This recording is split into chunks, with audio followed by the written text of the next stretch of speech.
DC Paul is a multifaceted talent, and you can see him pretty much anywhere in the city of New Orleans. But I want to talk about what else. I want to talk about what are some of the upcoming projects. Before we jump into that, I want to talk about your journey. So tell us about what initially prompted you to want to even become a comedian, or a talent for that matter. So stand-up comedy is something I just started doing in 2014, but I've been a stage performer since the late 1900s.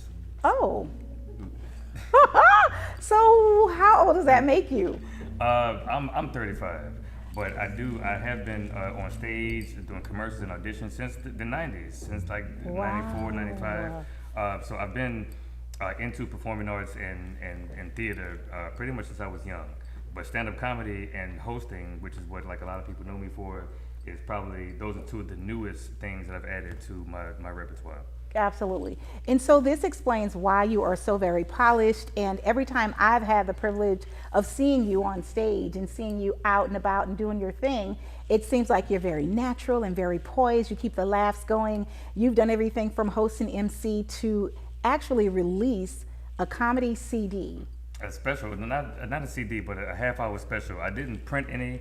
It's all digital. So I have these QR codes that were printed inside of my T-shirt. Wow. The T-shirt had the album art on the front and the QR code in the back. Took you right to my half-hour special filmed at the House of Blues in August of 2019. Wow. So that's still available on my website.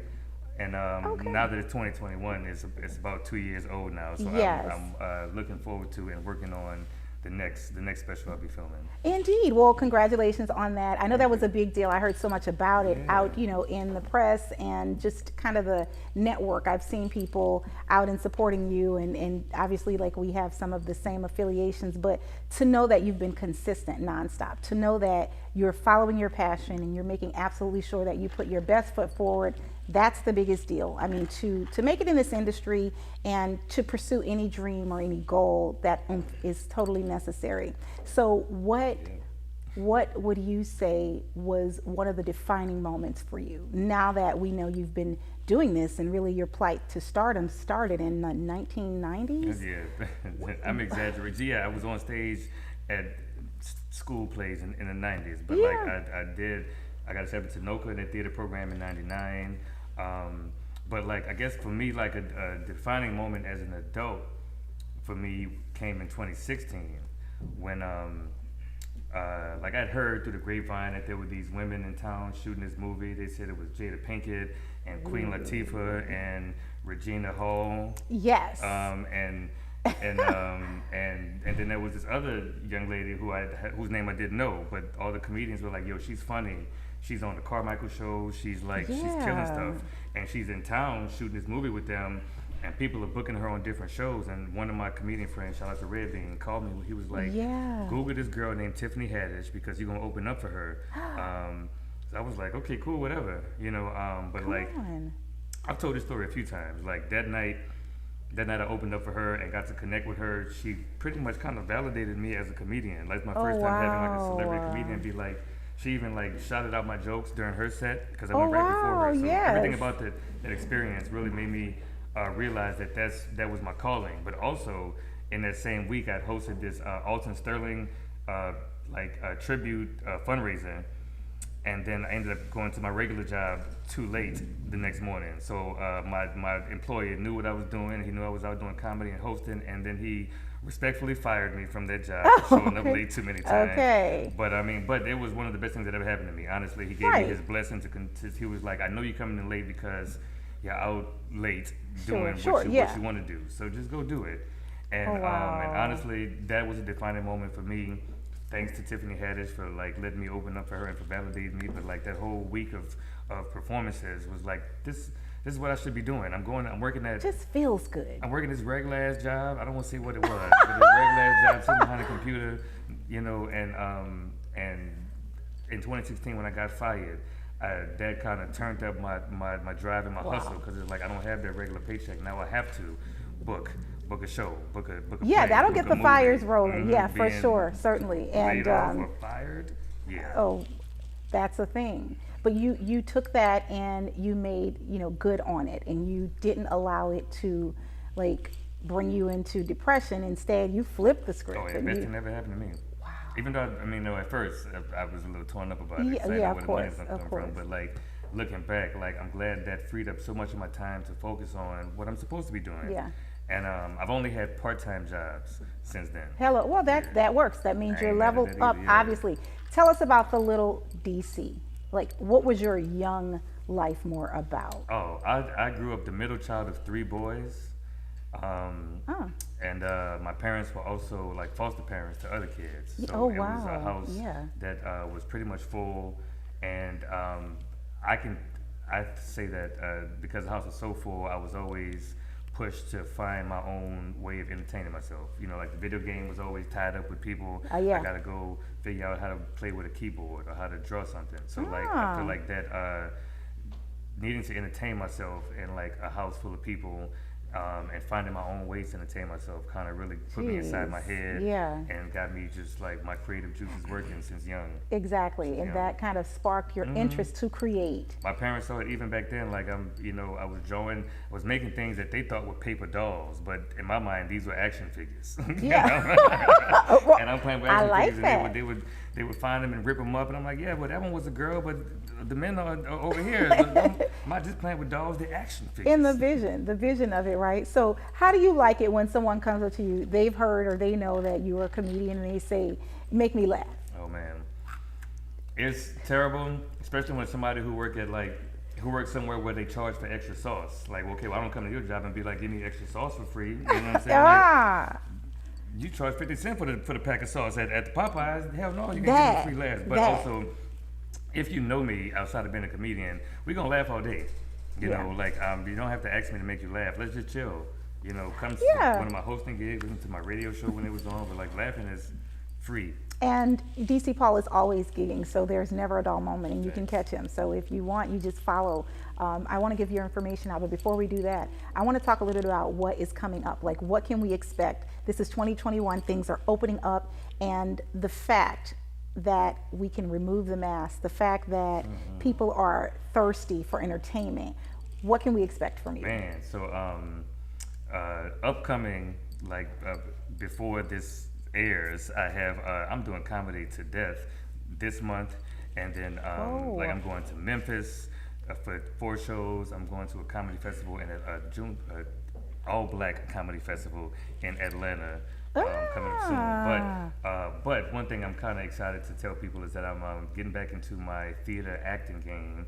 So in October of this year, 2021, I'll be playing in Voodoo Macbeth. Wow, come on. Yeah, so you can follow me at, I'll tell you where later on. All right, stay tuned. Keep up with me, I'll tell you where it's happening, when it's happening in the month of October. Voodoo Macbeth. I'm excited about it. This is going to be crazy. Yeah. And we're going to obviously talk about it and your issue. I want to talk about who's the one person, if you had to choose one out of the many people that, like, just really, one out of the many people that influenced you as a talent or a comedian or both. Who is that one person? Well, as a talent, there's this man named Leo Jones, may he rest in peace. But he had a theater company for young kids when I was middle school to high school, and kids from all schools all around the city. And some of these kids were like from backgrounds where they wouldn't have previously been exposed to what he exposed us to. And we were doing musical theater. He's traveling to the aquarium and to Waldenburg Park and all over the city performing as a theater group. And like he made me confident in the way my voice sounds. I got a different voice. He made me confident in the way my voice sounds as a singer, as a speaker, stage presence, dancing in front of people. Like Leo Jones, who, if you into local theater in New Orleans, that name resonates with you already. But like that man absolutely changed my life. Yeah. Mm-hmm. So what would you change about New Orleans as a comedian? Damn. What's up with that? What's up with that? One thing that I would have said before is that we need a comedy club in New Orleans, but one is opening up this month, so that is actually fixing itself. But as far as a comedian in New Orleans, this is a music city, and I wouldn't change that. Yeah. You know, so many of these venues have a stage, and they build that stage with music in mind, and comedy happens there sometimes, and I don't mind that. I don't mind that because like people are surprised and people are surprised to know how many comedians and how funny the comedians are in New Orleans. How do you come up with your content? Like, how do you come up with your jokes? How do you come up with your content? Many different ways. Sometimes I do force myself to write jokes based on what's happening in the news and in pop culture. Yeah. But also some jokes are from like stuff that happens to me, and something may happen, and I don't write the joke until several years later. Oh, because wow. it ain't funny when it first Exactly. happened. But then I figure Healing, right? Sure, Hello. healing, yeah. Got But it. after telling the story to other people and they just laughing at my story, and I'm like, this was a serious story to me, but y'all are laughing, so there's something funny in it. And it's a could be joke. therapeutic for them. Sure. You know, you never know what someone else laugh is at my going through. pain. That's what all comedians say. And it's healing at the same time. Mhm. So again, thank you so much for sharing your story. Oh. And you know, I always ask people, what was the biggest disappointment your journey to stardom has brought you? Oh man,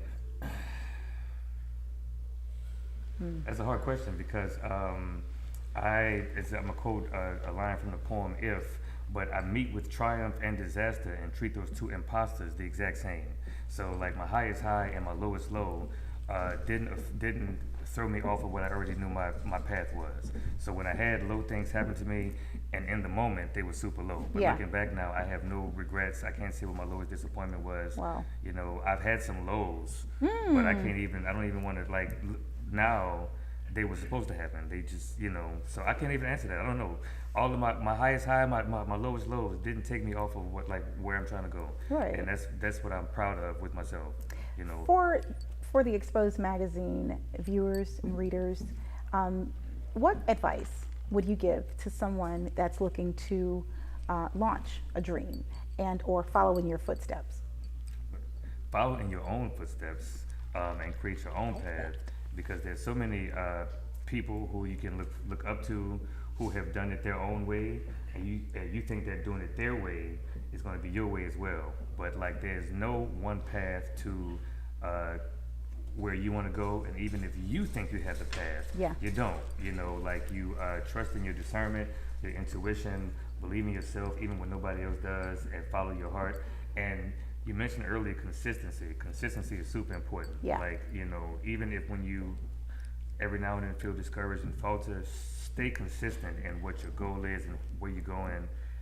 And that's the best advice I could give. And I'm not even there yet. I'm just speaking of what I've learned and how I feel. Exactly, and you're on your way there. And I feel confident that I'm going there. Humble, and this is very this humble. Is where I love this it. Is where I'm going with it. Let's do something different. We at Exxpose Magazine believe in paying it forward. I want you to shout out 2 or 3 people that you want to acknowledge, not only that you're here today, but just in the industry or abroad. Absolutely, man. My friend Martin Bass Bradford, who's a local actor.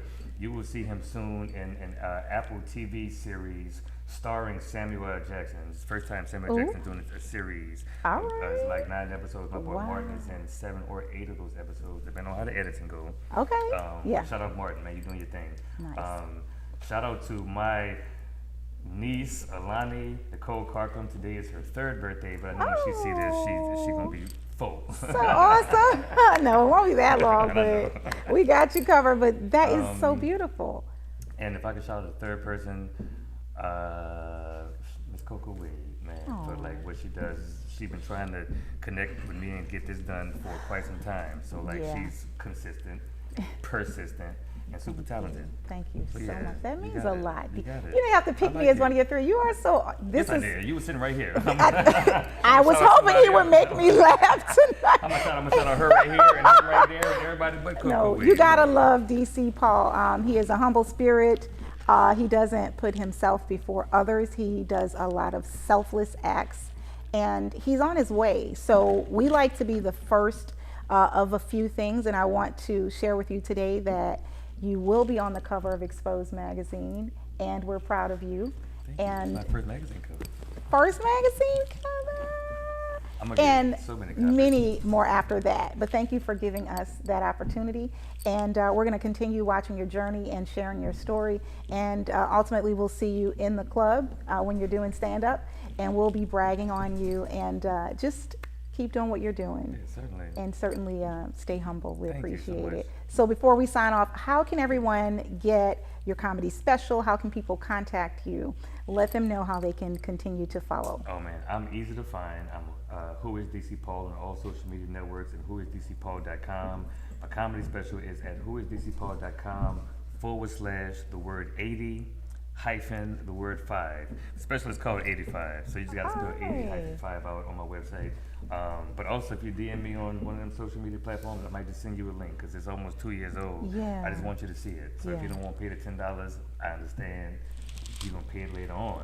But in this moment, you get it for free. All right. Listen, that's the plug. We are the plug. We will connect you. Thanks for watching, you guys. Signing off again, it's yours truly, the editor-in-chief of Exxpose Magazine, CoCo Wade, and I hope you've enjoyed this episode of Spike Vibes with Exxpose Magazine Live. Turn up. You know, you didn't even drink like the whole thing. I was drinking it alone.